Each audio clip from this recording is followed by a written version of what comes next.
Conceptual question number 1. A heavy duty battery of a truck maintains a current of 3 ampere for hours. How much charge flows from the battery during this time? अच्छा dear student, इस question में ये पूछा जा रहा है जो एक ट्रक है उसकी जो बैटरी है वो तकरीबन जो है ना 3 एम्पियर करंट को मेंटेन करना है घंटों तक, कई घंटे तक जो है ना 3 एम्पियर करंट को मेंटेन रखना है। तो बैटरी से इस टाइम के दौरान कितना चार्ज जो है वो फ़्लो करेगा। तो डियर स्टूडेंट, हमारे पास डेटा है, करंट जो है वो 3 एम्पियर है। अच्छा, टाइम जो है वो हमारे पास 24 आवर, यानी कि 24 आवर्स के लिए हमारे पास जो है ना करंट 3 एम्पियर है। तो टाइम का जो ऐसा यूनिट है सेकंड है, तो 24 आवर को हम सेकंड में चेंज करेंगे। 24 घंटे में 60 मिनट और 60 मिनट में 1 सेकंड। चार्ज आपने फाइंड करना है और तो हमारे पास फार्मूला है I = Q/T। यहाँ से हमने क्रॉस मल्टीप्लाई किया, Q = IT। तो यहाँ हम वैल्यूज़ पुट करेंगे डियर स्टूडेंट। I की वैल्यू है हमारे पास I की वैल्यू है हमारे पास 3 मल्टीप्लाई बाय टाइम की जो वैल्यू है हमारे पास से 24 मल्टीप्लाई बाय 60 मल्टीप्लाई बाय 60। अच्छा, 3 multiply by 24 multiply by 60 multiply by 60। अच्छा, ये आंसर आ रहा है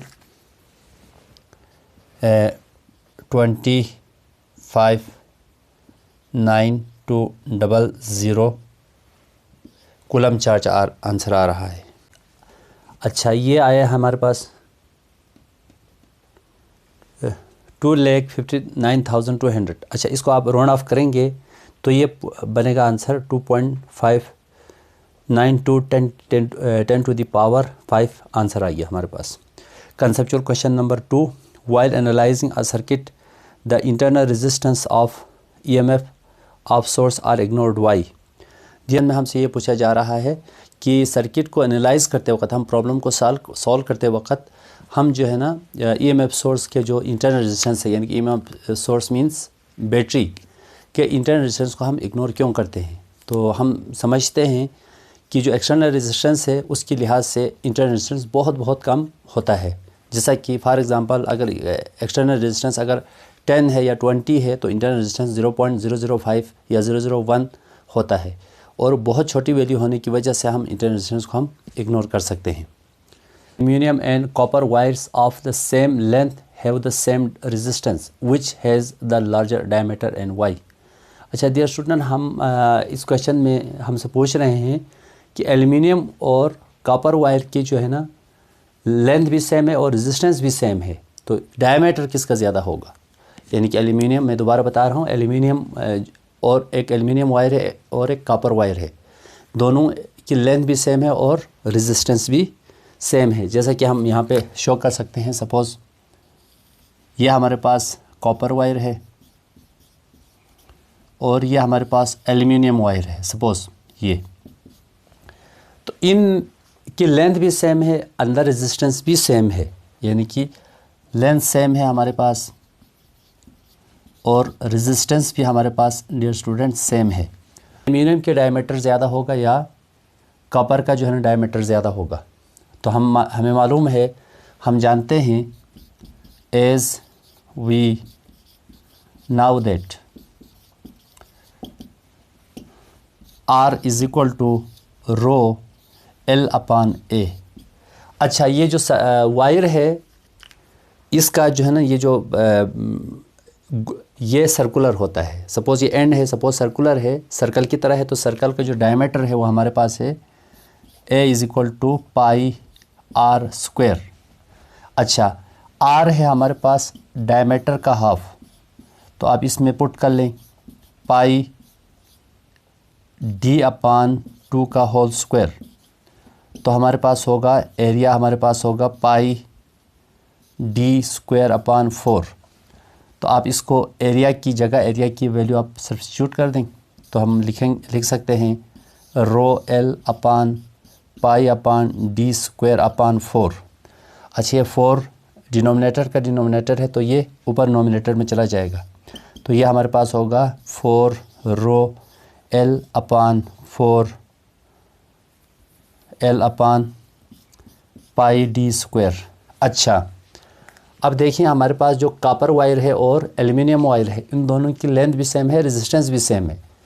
अगर रेजिस्टेंस अगर सेम रखना है, और हम ये भी जानते हैं, देखें ये जो एल्युमिनियम की जो कंडक्टिविटी है वो कॉपर से लेस है, जबकि एल्युमिनियम की रेजिस्टिविटी कॉपर से ज़्यादा है।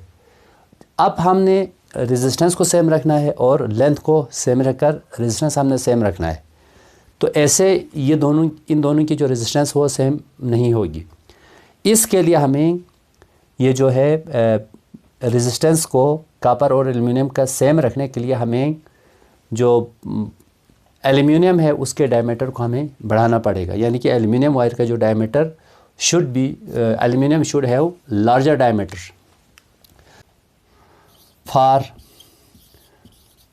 for the same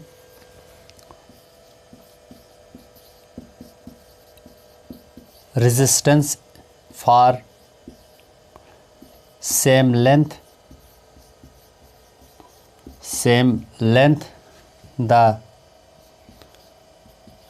diameter of aluminum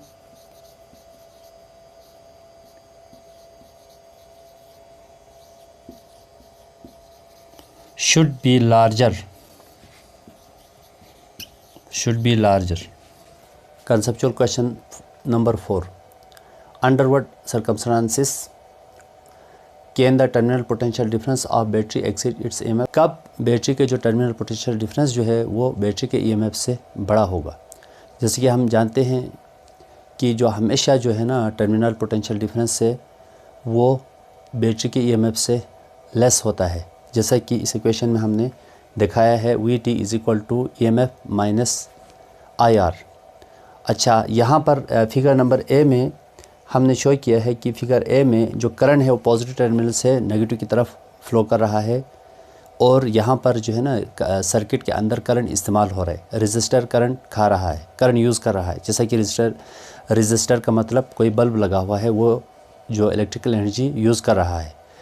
तो बैटरी के जो करंट जो है वो पॉजिटिव टर्मिनल से नेगेटिव की तरफ फ़्लो हो रहा है। इस केस में जो है ना हमेशा जो पोटेंशियल डिफरेंस है वो टर्मिनल पोटेंशियल डिफरेंस है वो EMF ऑफ बैटरी से हमेशा कम होगा IR फैक्टर से।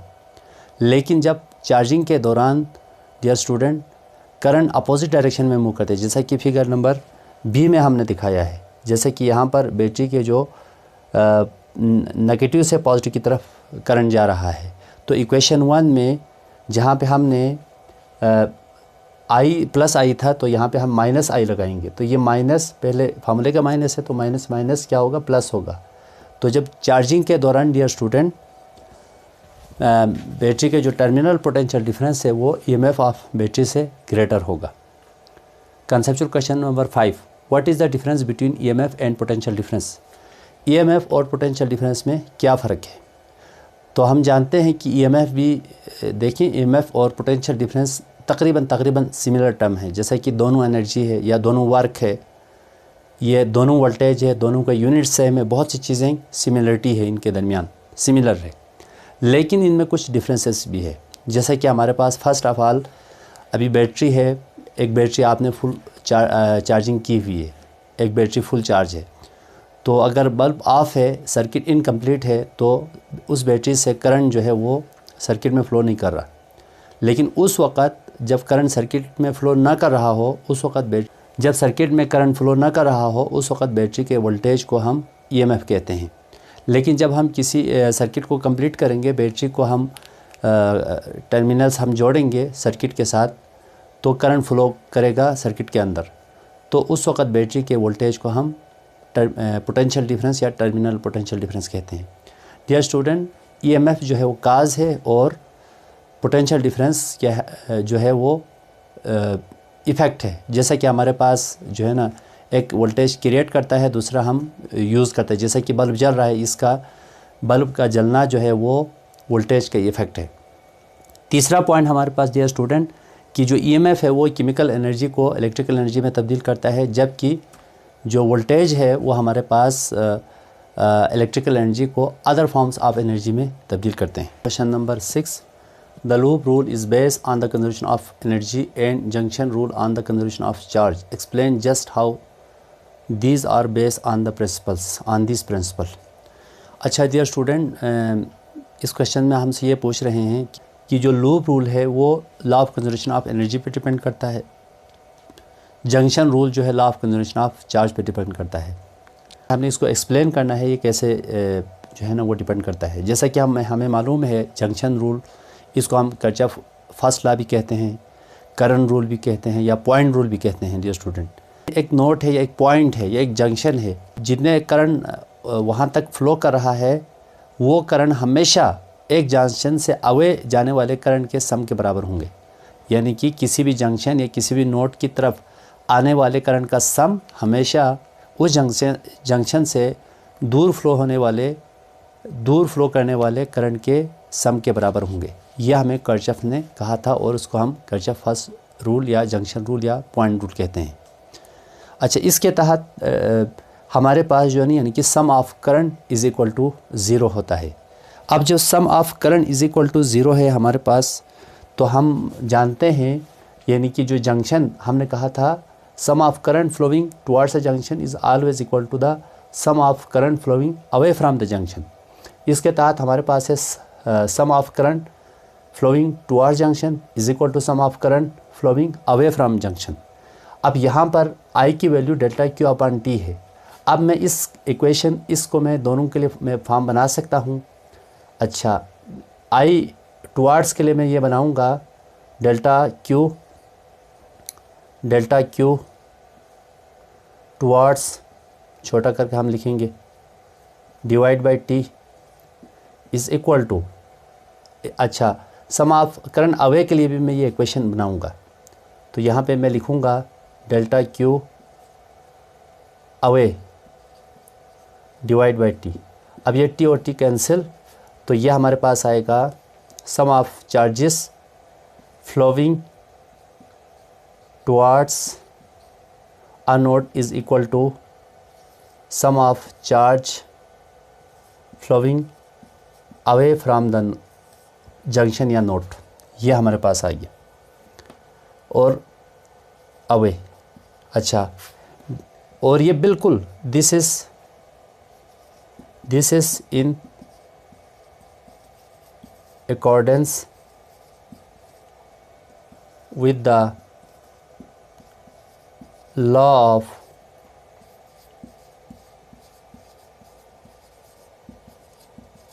conservation of charge। ये law of conservation of charge के बिल्कुल अकॉर्डिंग है। अच्छा, लूप रूल है हमारे पास, स्टेटमेंट है यानी कि sum of voltage in a close loop या in a close path is always equal to zero. Sum of potential change in a close loop is zero, जैसा कि mathematically delta V is equal to zero. इसको हम यूँ भी proof कर सकते हैं डियर स्टूडेंट कि हमारे पास है summation EMF is equal to summation V. अच्छा, वी की जगह हम IR भी रख सकते हैं। चैप्टर में हमने एक फार्मूला लिखा था, V is equal to W upon Q, electric potential का फार्मूला लिखा था। अब इस इलेक्ट्रिक पोटेंशियल के फार्मूले को मैं दो तरीके से मैं लिख सकता हूँ। यानी कि मैं इसको EMF के टर्म में भी लिख सकता हूँ, इसको मैं EMF के टर्म में मैं ऐसे लिखूँगा is equal to delta W upon Q, यानी कि delta W very small work. तो मैं यहाँ रखूँगा summation delta W upon Q is equal to, अच्छा मैं इसी फार्मूले को मैं इस टर्म में भी मैं लिखूँगा, यानी कि डेल्टा ये जो W है इसकी जगह मैंने एनर्जी रखा, very small amount of energy, delta U energy को शो कर रहा है, तो मैं यहाँ एनर्जी रखूँगा डेल्टा U अपॉन क्यू रखूँगा। तो summation delta U upon Q और क्यू कैंसिल, तो हमारे पास जो वर्क डन की वैल्यू आई वो एनर्जी के बराबर आ गई delta U means energy, delta W work. तो hence this is in accordance with the law of conservation of energy. अब हमने प्रूफ कर लिया कि जो जंक्शन रूल है वो law of conservation of charge है और लूप रूल है वो हमारे पास law of conservation of energy है। Conceptual question 7, why rise in temperature of conductor is accompanied by a rise in resistance। Temperature के बढ़ने से कंडक्टर की रेजिस्टेंस में इजाफ़ा क्यों होता है? जैसे कि हम जानते हैं कि टेम्परेचर के बढ़ने से कंडक्टर के अंदर जो एटम्स है उसको थर्मल एनर्जी मिल जाती है, जिसकी वजह से एटम्स की जो वाइब्रेशन है वो बढ़ जाती है। और जैसे कि हम जानते हैं कि एटम कंडक्टर के अंदर फिक्स्ड होता है और वो सिर्फ वाइब्रेट कर सकता है, लेकिन एक जगह से दूसरी जगह मूव नहीं कर सकता। लेकिन जो फ्री इलेक्ट्रॉन्स है वो एटम से टकराने की वजह से रैंडम मोशन करता है, क्योंकि फ्री इलेक्ट्रॉन की एनर्जी इतनी हाई नहीं होती। तो जब टेम्परेचर बढ़ेगा तो एटम्स की जो थर्मल एनर्जी है वो बढ़ जाती है, जिसकी वजह से एम्पलीट्यूड ऑफ वाइब्रेशन जो है ना वो बढ़ जाती है, जिसकी वजह से इलेक्ट्रॉन के साथ जो कोलिजन बढ़ जाता है, कोलिजन का चांस बढ़ेगा, जिसकी वजह से इलेक्ट्रॉन को ज़्यादा रेजिस्टेंस मिलेगी, यानी कि इलेक्ट्रॉन को कंडक्टर में मूव करने के लिए मुश्किलात जो है ना पेश आएंगी।